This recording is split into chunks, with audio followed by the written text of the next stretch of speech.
We divide 377 by 5 in a long division method. 5 times 7 is 35. On subtracting, we get 2.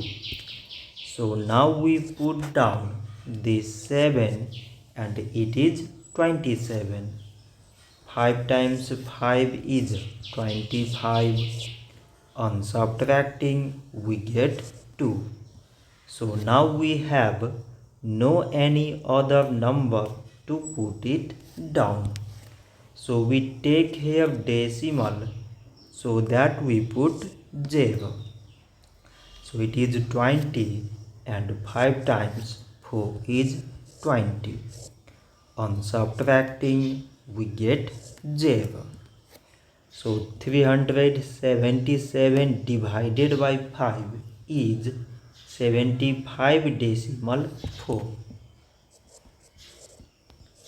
So this much for today and thanks for watching.